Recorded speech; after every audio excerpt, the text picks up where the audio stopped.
एक आदमी जो शादीशुदा होता है, जब देखो तब फोन पर लगा रहता था। उसकी पत्नी जब भी देखती थी तब फोन पर चिपका रहता था। अब चाहे पत्नी की रात को सोते समय आंख खुली तब या फिर किसी काम में व्यस्त हो तब, जब भी देखती थी पति के हाथ में फोन रहता था और वो फोन में कुछ न कुछ देखता रहता था।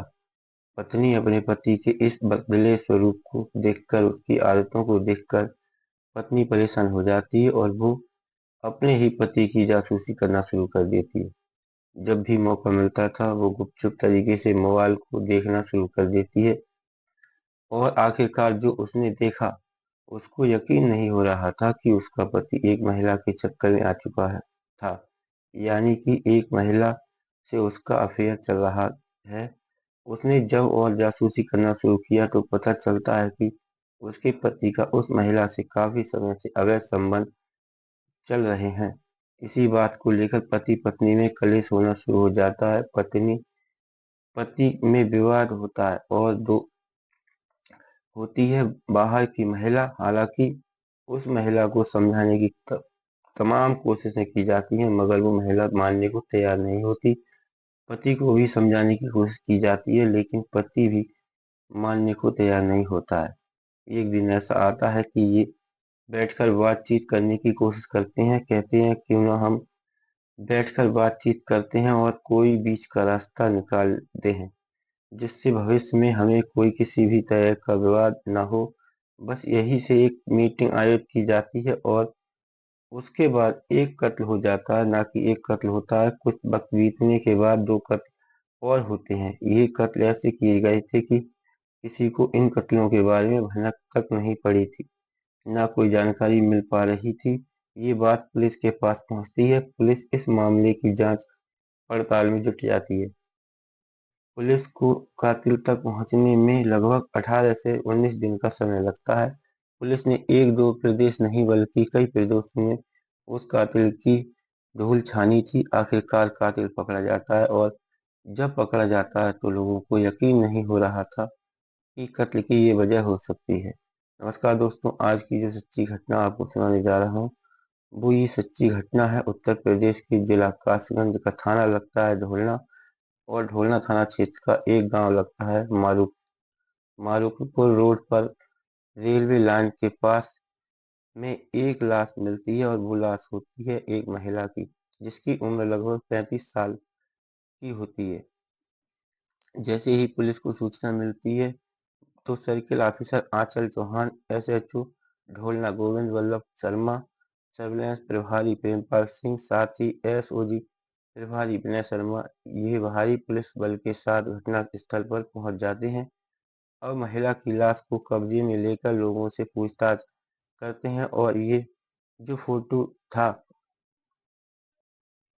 महिला का आसपास की जगह पर सर्कुलेट किया जाता है। आखिरकार ये लाश किसकी है और 2-3 दिन इसका समय बीत जाता है लेकिन किसी ने भी आकर दावेदारी नहीं की और आसपास के जितने भी थाने होते हैं उनमें गुमशुदा महिला के बारे में जानकारी जुटाई जाती है तो उसमें भी किसी ने जानकारी नहीं दी।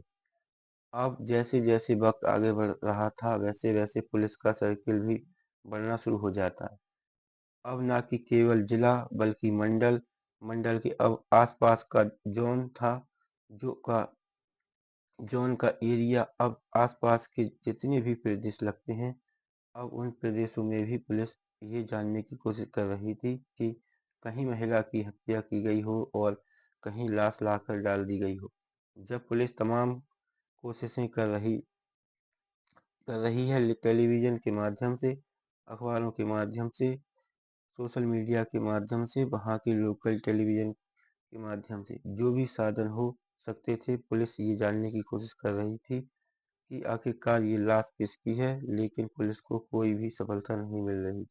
लगभग 17-18 दिन बीत जाने के बाद आखिरकार 5 दिसंबर 2024 को एक व्यक्ति जो कि उत्तराखंड प्रदेश के जिला ऊधम सिंह नगर का एक इलाका है रुद्रपुर, और रुद्रपुर नगर की एक कॉलोनी लगती है आदर्श नगर का कॉलोनी का रहने वाला एक आदमी जिसका नाम राजकुमार होता है।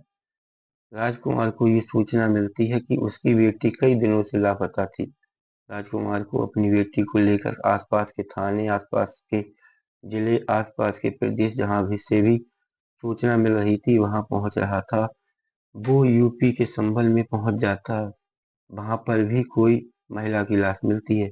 वो शिनाख्त करने की कोशिश करता है तो पता चलता है कि वो उसकी बेटी नहीं है। तभी संभल की पुलिस से ये सूचना मिलती है कि आपको कासगंज जाना चाहिए। कासगंज में भी पुलिस को 19 नवंबर 2024 को एक महिला का लाश मिली थी। आपको वहां जाकर पता करना चाहिए। जैसे ही उच्च अधिकारियों के पास वो जाता है, जो सर्किल ऑफिसर आंचल चौहान होती हैं, वो इस व्यक्ति को, जो लाश के फोटोग्राफ थे, जो वहां से सामान मिलता है, वो इस व्यक्ति को दिखाया जाता है।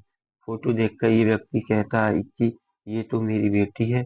वो फोटो देख उसकी बेटी का नाम बबीता होता है और उसकी उम्र लगभग 35 साल थी। जैसे ही वो बबीता के फोटो को देखता है, रोने लगता है, बिलखने लगता है, क्योंकि बॉडी का पोस्टमार्टम कराने के बाद 72 घंटे तक ही इंतजार करती है। उसके बाद उसका यदि ये पता चल जाता है कि वो हिंदू है तो हिंदू रीति रिवाज से या अन्य रीति रिवाज से उसका अंतिम संस्कार कर दिया जाता है। आखिरकार राजकुमार ने ये सुना कि इसकी हत्या कर दी गई है तो वो परेशान हो जाता है और कहता है कि इसकी दो बेटी थी, वो कहाँ है।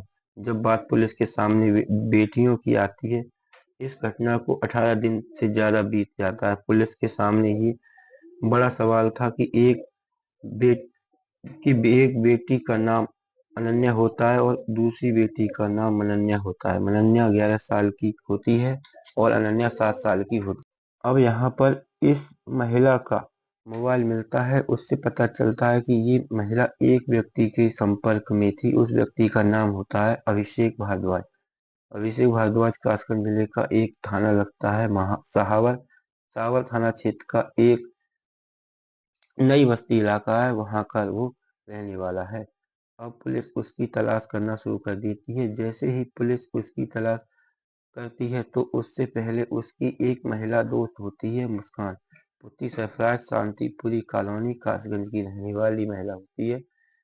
पुलिस ने दोनों को किसी तरह से तलाश किया और दोनों को हिरासत में लिया। उनसे जब पूछताछ की जाती है तो जो बात सामने आती है तब पता चलता है, जो बबीता जिसकी लाश मिली थी, जिसकी दो बेटियां भी गायब हैं, जिनके बारे में न पुलिस वालों को पता है न घर वालों को पता है। इन दोनों को पता है, चाहे वो अभिषेक हो या इसकी प्रेमिका मुस्कान हो। आखिरकार बबीता के बारे में जब जानकारी जुटाई जाती है तो उत्तराखंड के उधम सिंह नगर जिले के रुद्रपुर की वो रहने वाली होती है। उसकी पहली शादी 12 साल पहले अमरोहा के प्रमोद नाम के व्यक्ति से होती है।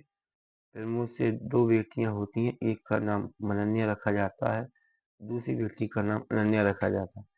वो अपने पति के साथ रहती है और कुछ दिनों बाद ही पति से विवाद हो जाता है। हालांकि पहली शादी उसकी प्रेम विवाह से हुई थी, लेकिन विवाह को ज्यादा दिन चल नहीं पाता है और वो अपने पति से अलग हो जाती है।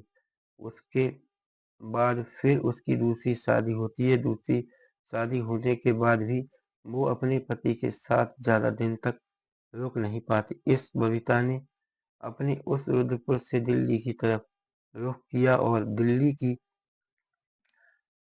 तरफ रुख करने के बाद वो अपनी दोनों बेटियों के साथ दिल्ली में रहने लगती है।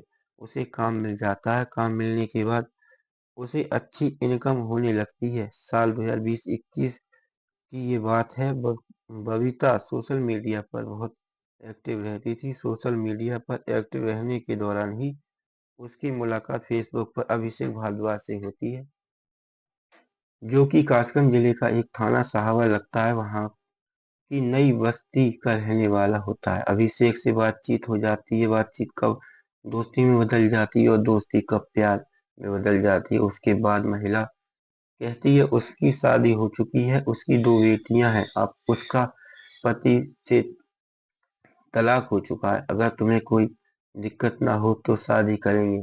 तो अभिषेक कहता है मुझे कोई ऐतराज नहीं है और दिल्ली के आर्य समाज मंदिर में जाते हैं और दोनों शादी कर लेते हैं। जैसे ही शादी होती है, इनकी जिंदगी अच्छे से चल रही थी। 1-2 साल बड़े अच्छे से गुजर रहे थे, लेकिन इसी बीच में अभिषेक को अपने इलाके कासगंज की रहने वाली एक लड़की मुस्कान से मोहब्बत हो जाती है। वो उसके मोहब्बत के चक्कर में आता है, प्यार होता है उसके साथ। वो अवैध संबंध, शारीरिक संबंध जो भी बनाते हैं, वो एक दूसरे के साथ बहुत ही करीब आ जाते हैं और वो अपनी पत्नी से दूर रहने लगता है। जब बबीता को इस बात का पता चलता है तो बार बार वो समझाने की कोशिश करती है, तुम्हारा ध्यान घर में कम और बाहर ज्यादा लगता है। हालांकि इस बीच में बबीता ने जो पैसे कमाए थे उसे ब्रेजा कार भी गिफ्ट करी थी, लेकिन कार गिफ्ट करने के बाद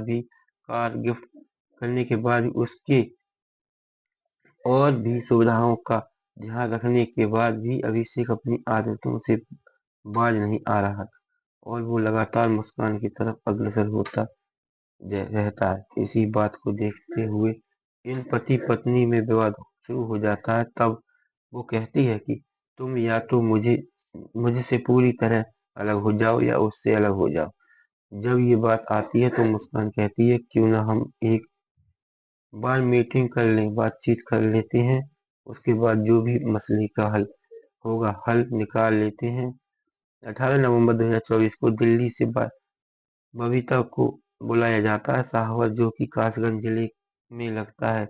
वो अपनी दोनों बेटियों मान्या मनन्या और अनन्या के साथ पहुंच जाती है। ये यहाँ से सीधा मारूपुर गांव पहुंचते हैं और मारूपुर गांव से पहले वो जो दोनों बेटियां होती हैं उन्हें मुस्कान अपने किसी परिचित के यहाँ छुड़वा देती है। कहती है कि तुम इनका ख्याल रखना, हम बैठकर बातचीत करते हैं।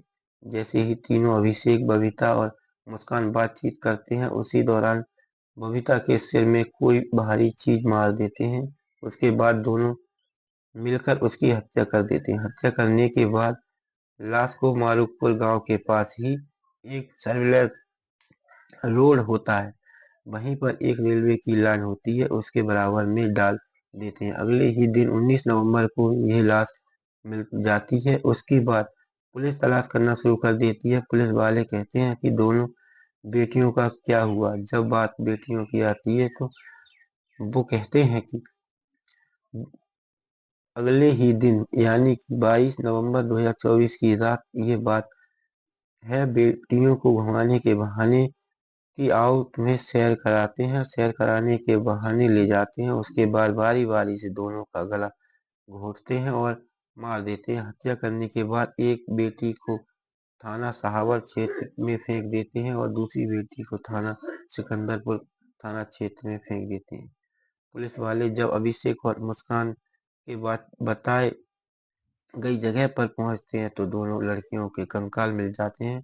किसी के सिर का हिस्सा मिलता है तो किसी के हाथ का हिस्सा मिलता है। दोनों अलग अलग जगह से जो लड़कियों के कंकाल थे मिल जाते हैं। जब इस बात का लड़की के नाना को पता चलता है तो उनका रो रो कर बुरा हाल हो जाता है। आखिरकार प्रेमी और प्रेमिका एक दूसरे को चाहने के चक्कर में एक नहीं बल्कि 3 कत्ल कर देते हैं। उन्हें लग रहा था कि शायद कभी पकड़े नहीं जाएंगे, लेकिन अपराध करने वाला कोई ना कोई गलती जरूर करता है और यहाँ पर भी वो गलती कर रहे थे। उन्होंने किसी की जान ली थी। जैसे ही वो मुस्कान के संपर्क में आता है, वो अपनी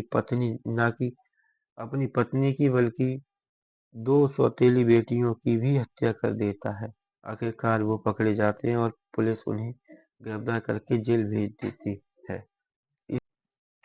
दोस्तों, इस कहानी को सुनाने का उद्देश्य किसी का दिल दुखाना या किसी की भावना को ठोस पहुंचाना नहीं, बल्कि आपको जागरूक करना है, सचेत करना है।